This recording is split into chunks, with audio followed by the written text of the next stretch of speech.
គូទី94គូទី94គូពិសេសផែនទី2បាទគូពិសេសផែនទី2គឺចូលដល់គូទី5ហើយខ្សែទឹកខាងក្នុងវិចិត្រដេជោសែនជ័យ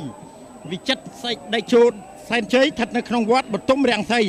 បាទព្រះប្រសពស្រុកខ្សាច់កណ្ដាលខេត្តកណ្ដាលខ្សែទឹកខាងក្រៅរិទ្ធិស័កសែនជ័យស្ថិតនៅក្នុងវត្តបញ្ចសិលារាមថ្មក្រែបាទថ្មក្រែគឺកន្លែងកលានឆ្ងាញ់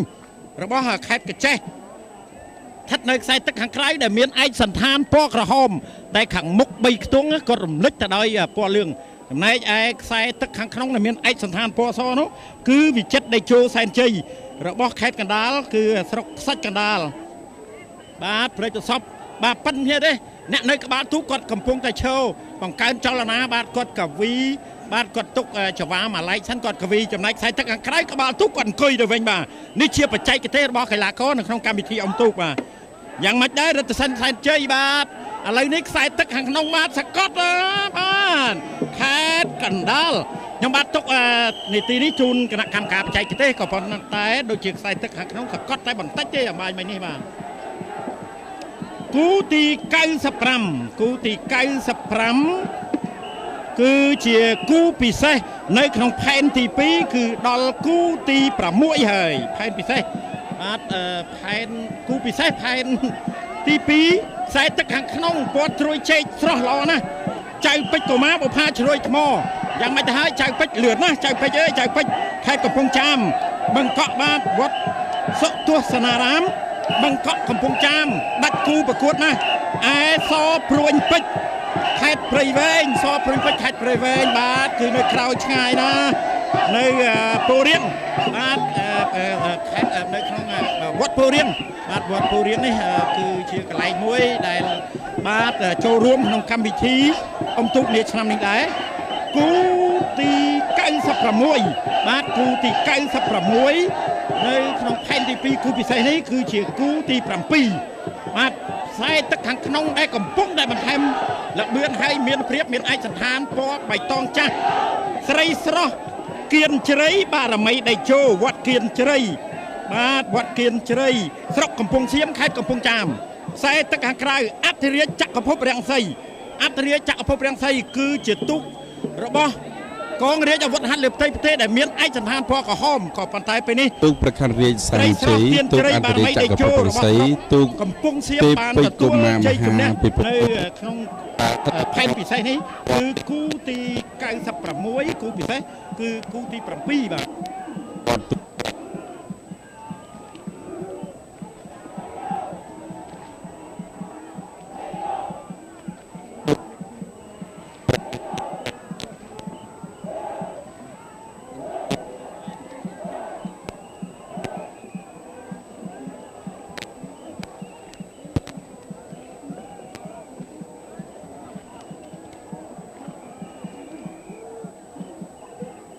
នៅពេលនេះគឺឈានដល់គូទី97ហើយស្ថិតនៅក្នុងគូពិសេសនៃទូកអុំផ្នែកបរោះក្នុងពេលនេះខ្ញុំសូមជម្រាបជូនថាខ្សែទឹកខាងក្នុងដែលកំពុងតែមានព្រៀបខ្លាំងលើគូប្រកួតនេះគឺជាទូកមួយនៅក្នុងខេត្តកំពង់ចាមមានឈ្មោះថាព្រឹទ្ធាចារ្យមហាតេជោសែនជ័យពាក់លេខ190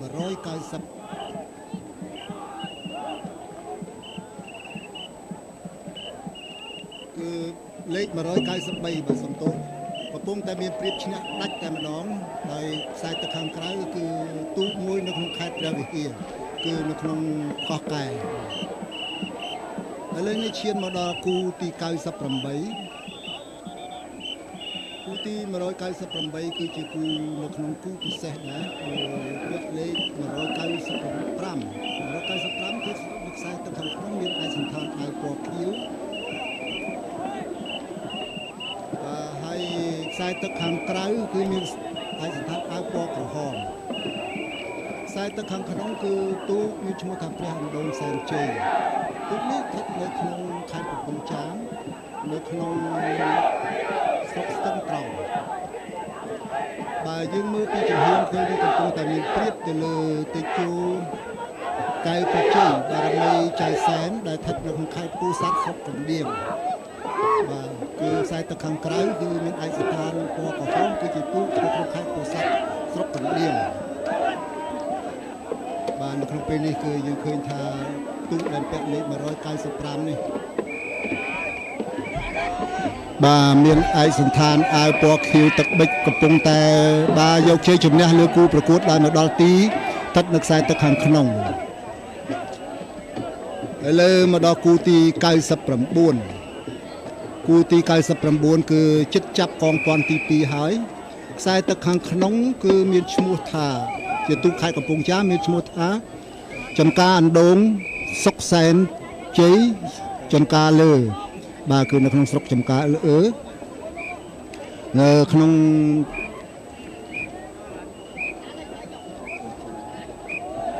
ក្រុមហ៊ុនចការកស៊ូចំការអណ្ដូងបាទនៅក្នុងខេត្តកំពង់ចាមពាក់លេខ197កំពុងតែមានព្រៀបបន្តិចបន្តួចទេមិនទាន់ជាទុកចិត្តណាស់ណាទេទៅលើទេពពេជ្រកុមារមហាពិភពគុណកងរាជអាវុធហត្ថបាទនៅស្រុកពញាលឺបាទគឺយើងខ្ញុំមិនច្រឡំទេគឺពញាលឺនេះគឺគ្រប់គ្រងដោយអាដាមសៅសុខាហើយតាមមើលបាទប៉ុន្តែខ្សែទឹកខាងក្រៅបាទកងអហនេះគឺកងរាជអាវុធកំពុងតែចាញ់ព្រៀបបាទខេត្តកំពង់ចាមចការដងបាទឥឡូវមកដល់ទីហើយគឺខ្សែទឹកខាងក្នុងបានសង្កត់គូប្រកួតប្រហែលជា10ចង្វាបាទគឺខ្សែទឹកខាងក្នុងគឺជាអ្នកមានព្រៀបឈ្នះដោយសង្កត់ក្បាល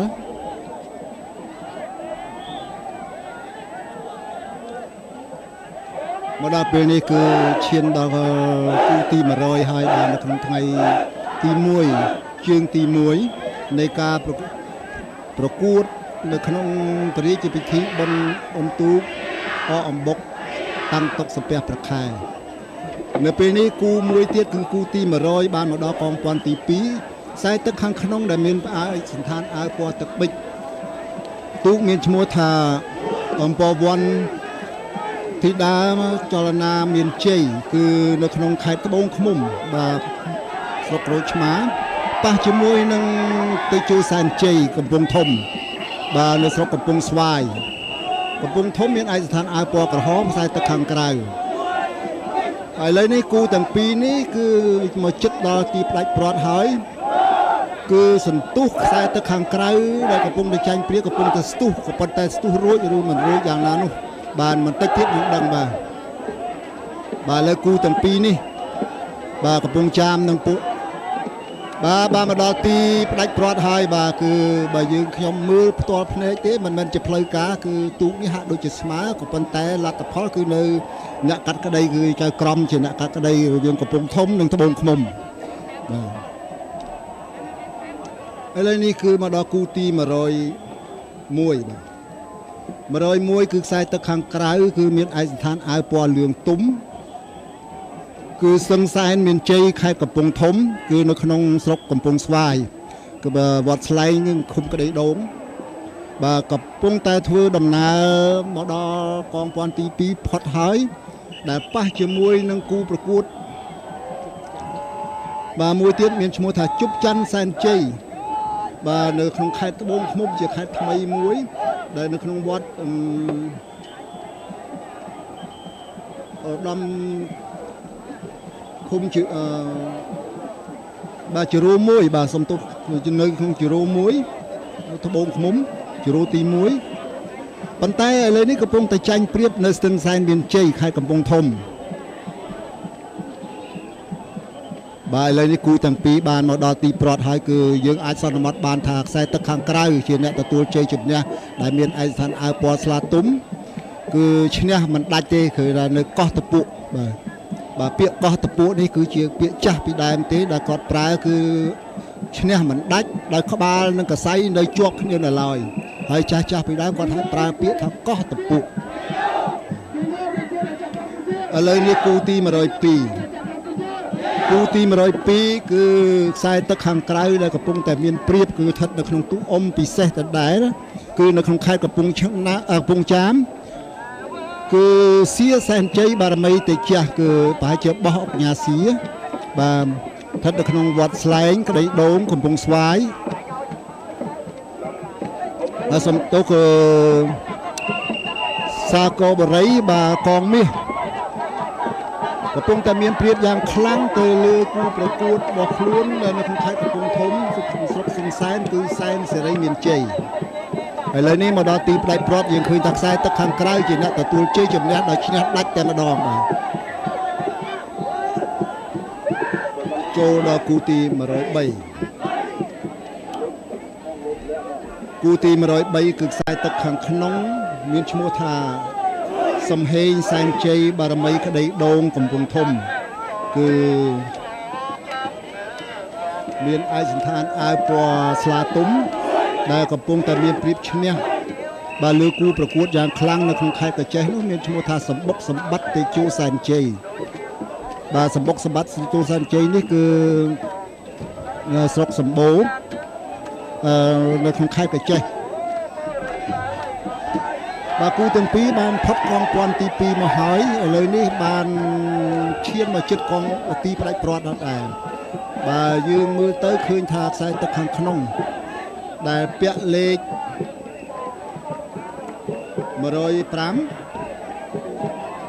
205បាទកំពុងតែមានព្រៀបឈ្នះដាច់តែម្ដងបាទ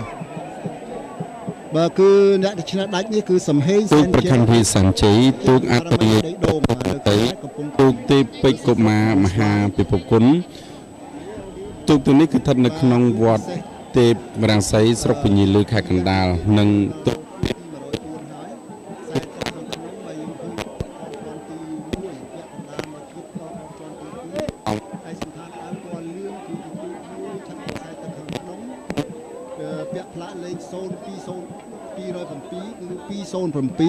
មានឈ្មោះថាកម្ពូលពេជ្រទាបាញ់សែនជ័យ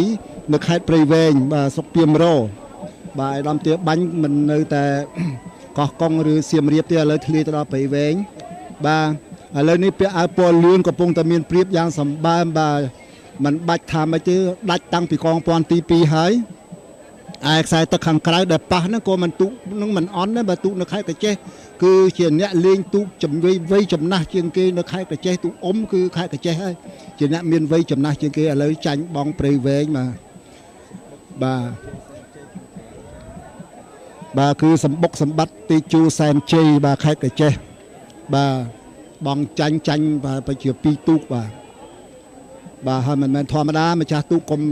ចាញ់ហើយកុំប្រាប់ម្ចាស់ទៀតរំពិបាកបាទឥឡូវនេះខ្សែទឹកខាងក្នុងបាទបានទទួលជ័យជំនះហើយបាទ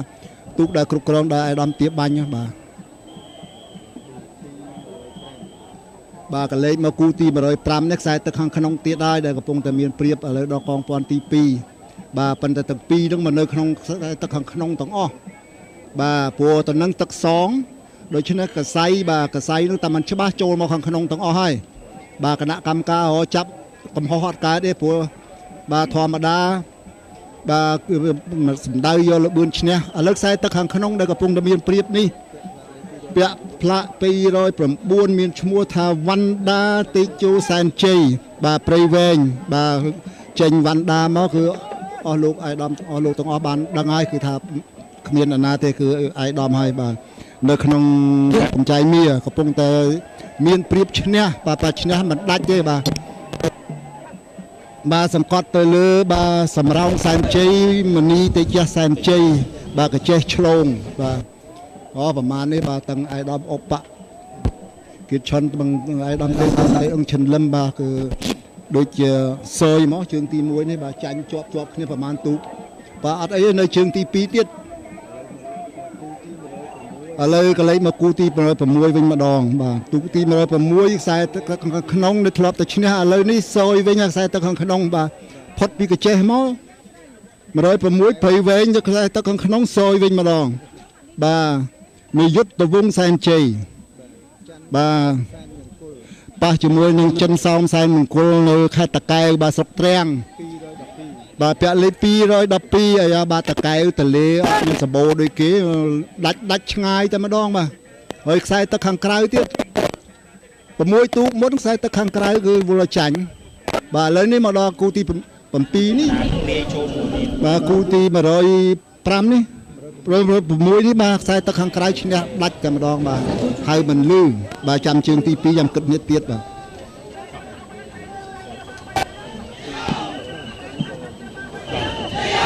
ឥឡូវនេះគឺនៅក្នុងគូពិសេសបដាទេគឺថាគូទី107នៅឆ្ងាយនេះកំផុតកងគ្រាន់ទី1ទេបាទគូទី107ខ្សែទឹកខាងក្នុងគឺពាក់លេខ213គឺដីលើជួរកាទីជួរសែនជ័យបាទនៅខេត្តកំពង់ចាមនៅក្នុងស្រុកស្ទឹងត្រង់បាទកំពុងតែមានព្រៀបលើខេត្តបាត់ដំបងម្ដងបាទបាត់ដំបងពាក់លេខ114បទុមពេជ្រសត្រីក្ដុលបាទអ្នកតសេបាទចំទួលមកដាក់ក្ដុលហែមតាខ្ញុំបាទនឹងតែម្ដងបាទស្រុកបវលខេត្តបាត់ដំបងហ្នឹងបាទគឺឥឡូវទូគូទាំងពីរនេះខ្សែទឹកខាងក្នុងកំពុងតែមានព្រៀបវិញបាទឯកស្ថានមានពណ៌សហើយទូកនឹងមានចំពណ៌លឿងបាទកែមហើយចាស់ហៅថាក្តារប្រក្រាបយើងខ្ញុំពីដើមរកឃើញក្តារប្រក្រាបនឹងតាណាបាទតាមពិតគ្រាប់ទូកសោះបាទចាស់ពីដើមគាត់លេងពាក្យច្រើនណាបាទនឹងបងប្អូនក្មួយៗត្រូវចាំថាបើគាត់ថាក្តារប្រក្រាបមែន